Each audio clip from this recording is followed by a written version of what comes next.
저 방금 소개받은 서덕영입니다. 여러분들 앞에서 발표하게 된 것은 저에게는 정말 감당하기 어려운 영광입니다. 저는 엔지니어 크리스천으로서 정체성에 관심이 많았는데 놀이 신학이 그에 대한 답으로 생각됩니다. 그렇지만 아직 제가 말씀드리는 내용에 자신이 없습니다. 한번 들어보시고 많은 코멘트 해주실 걸 부탁드립니다. 자, 놀이의 반대말은 네모네모이다.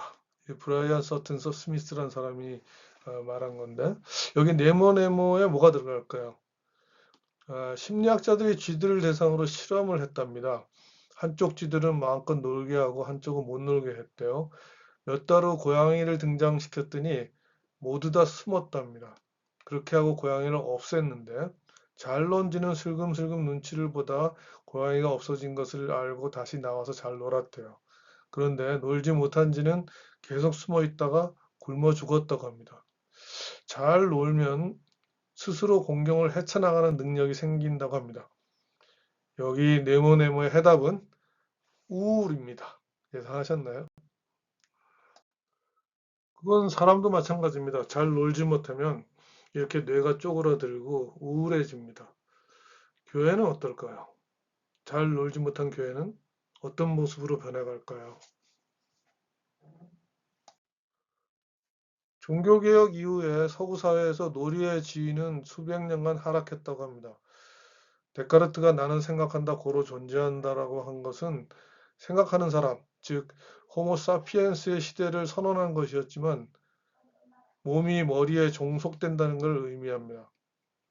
막스 베버가 그의 책에서 모델로 삼은 인간은 수도원의 수도승이었다고 합니다. 이는 일하는 인간, 호모 파베르를 상징합니다. 피노키오 이야기는 1880년대에 만들어졌는데 이때 이탈리아가 최초로 통일국가를 이룬 뒤에 근대 사회에 맞도록 국민을 계몽하기 위해 한 것이라고 합니다. 놀기를 좋아하는 나무 인형이 학교에서 공부를 하면 인간 아이가 될 수 있다는 거죠. 호모사피엔스 생각하고 호모파베를 일함으로 해서 인류는 많이 발전했습니다. 정치적으로도 발전하고 문화적으로 그리고 기술도 굉장히 많이 발전했습니다. 그런데 호모사피엔스는 파시스트라는 그런 괴물 국가를 만들었고요. 호모파베르는 대량 살상 무기를 만들었습니다. 합리적으로 생각하고 열심히 일한 결과 뇌가 비정상적으로 성장한 경우도 있었던 거죠. 제 글은 여기 4개의 책을 주로 인용했습니다.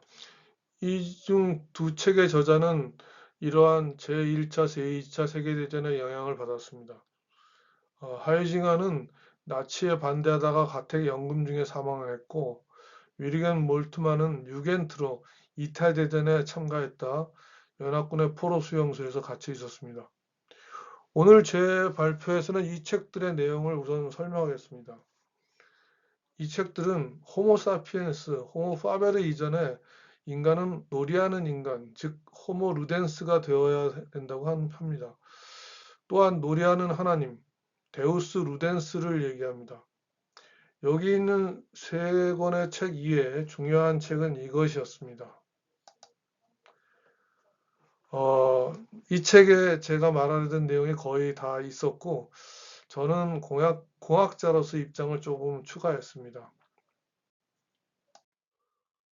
하나님은 창조를 즐기시고 인간들도 창조에 동참할 것을 원하십니다. 또한 우리 인간들이 새 노래로 하나님의 영광을 노래해 주길 원하십니다. 예수님은 죄인들과 먹고 마셨고 예수님의 첫 기적으로 잔치가 계속될 수 있었습니다. 그런데 우리는 그런 예수님을 닮길 원하고 있습니다. 상원외주는 성자, 성부, 성령 삼위일체를 설명하는 데 쓰이는 용어입니다. 헬라말로 페리코레시스라고 하는데 이는 강강솔레처럼 같이 춤춘다는 뜻입니다. 성부, 성자, 성령께서는 우리가 이 춤에 동참하길 원하십니다. 성경에서 놀이신학과 관련되는 부분은 창의성, 자유, 기쁨이 나오는 부분입니다. 하나님의 영광을 노래하고 예수님을 닮으려면 이 창의성, 자유, 기쁨에서 몇 가지 균형추를 조정할 필요가 있다고 주장합니다. 하나님은 창조를 즐기시고 인간은 하나님의 형상으로 지음을 받았으니까 창조를 즐기는 속성을 가지고 있습니다. 구텐베르그나 에디슨이 훌륭한 신자였다는 얘기는 없습니다. 그렇지만 그들의 발명품은 햇빛과 공기처럼 인간에게 선한 영향력을 미치고 있습니다.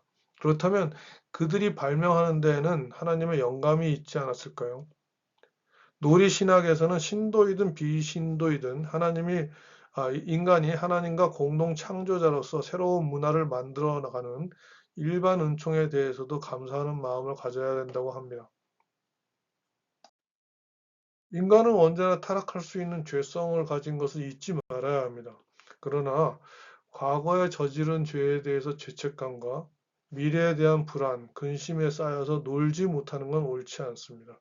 그것은 모든 것을 용서하시고 모든 것을 예비하시는 하나님을 신뢰하지 않는 것입니다. 원죄의식은 기독교 윤리를 낳고 어, 하나님의 형상이라는 개념은 기독교 미학을 낳습니다. 놀이신학에서는 기독교인들이 원죄의식에 더욱 기울어져 있다고 진단하고 있습니다. 윤리는 정해진 결과만 낳습니다. 이제 하나님의 형상으로 지어졌다는 긍정적인 정체성을 통해서 새로운 노래로 하나님의 영광을 노래할 수 있어야 합니다. 성경에서는 세 가지 계명이 나옵니다. 먼저 하나님 사랑, 이웃 사랑이 대계명이고요. 그 이웃을 사랑하는 건 두 가지 방향으로 가능합니다. 하나는 전도 명령, 전도를 해서 하나님의 나라로 인도하는 거고, 또 하나는 창조 세계를 다스리기 위해 이웃과 협력하는 문화의 명령입니다. 많은 교회가 전도 명령 수행에 매우 열심입니다. 그렇지만 창조 세계를 즐기고 신도든 비신도이든 하나님의 형상으로 지어진 사람들과 기쁨을 같이 하는 문화 명령도 중요합니다. 기쁨으로 번역되는 영어 단어는 pleasure, fun, joy가 있습니다. 이 중에서 joy가 깊고 지속적인 기쁨을 뜻하면서 성경에서 가장 자주 나온다고 합니다. 놀이신학에서 말하는 기쁨은 fun과 같이 가벼운 즐거움이 아니고 joy입니다. 성경은 2000년 전의 저자가 2000년 전 독자를 위해 썼다고 합니다. 그래서 성경을 제대로 보기 위해서는 2000년 전의 맥락을 제거하고 지금 21세기의 맥락을 넣어서 이해해야 한다고 합니다. 21세기의 맥락을 넣은 신학은 아마 놀이신학에 매우 가까울 거라고 생각합니다. 저는 멀티미디어 기술을 전공하고 있습니다. 최근 미래학자들은 21세기에 크게 네 가지 트렌드가 주도하고 있다고 합니다.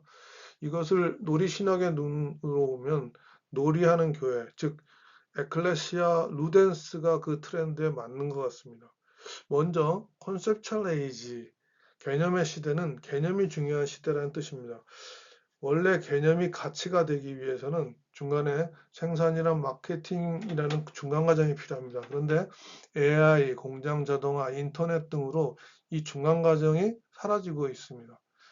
그래서 놀이하는 교회가 된다면 새로운 문화 개념을 계속 창출하는 개념의 시대에 맞는 교회가 될 것입니다. 두 번째 트렌드는 엔트로피 인크리즈입니다. 이것은 권력이 분산되고 모두 참여하고 싶어 한다는 겁니다. 1517년 종교개혁으로 교황의 권력은 개별 교회로 분산되었습니다. 21세기는 더 수평적인 교회가 필요합니다.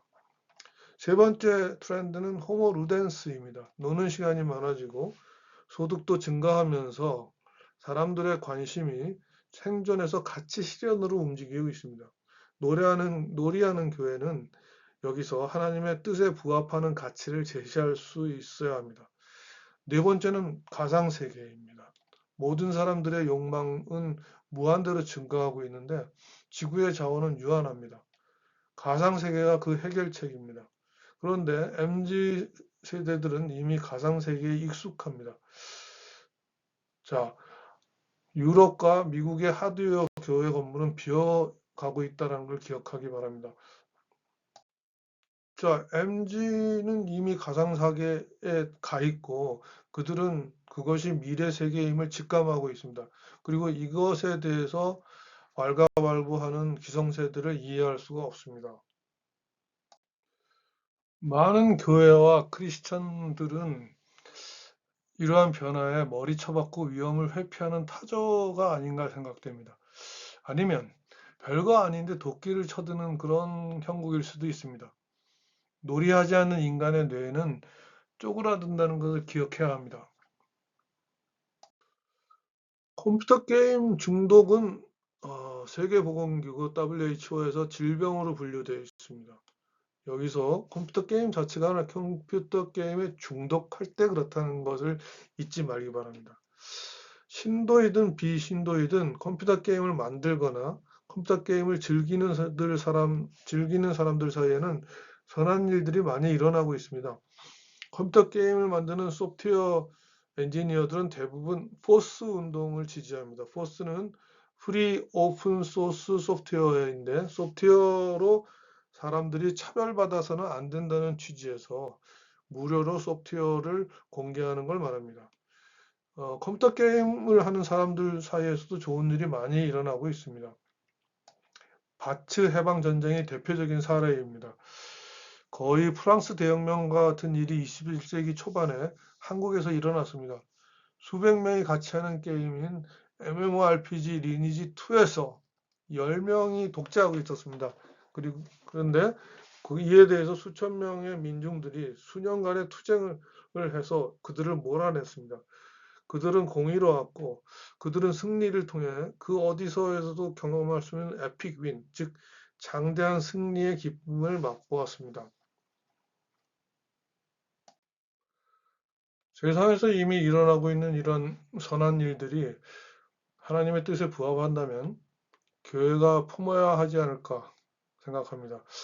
교회가 시작한 일이 아니고 주도하는 일도 아니라 하더라도 적극적으로 지지하고 또한 동참하면 좋겠습니다. 재미로 동영상을 만드는 AI인 소라의 미래 교회 모습을 만들어 달라고 했더니 이렇게 나왔습니다. 아직 좀 거부감이 들죠? 좀 더 고쳐나가면 더 좋은 영상을 만들 수 있을 것입니다. 그 과정도 재밌을 것 같습니다. 건물로서 교회가 아니고 신앙 공동체로서의 교회라면 이제 변화가 필요합니다. 그것이 어쩌면 RR2, 즉 제2의 종교개혁이 될지도 모르겠습니다. 경청해 주셔서 감사합니다.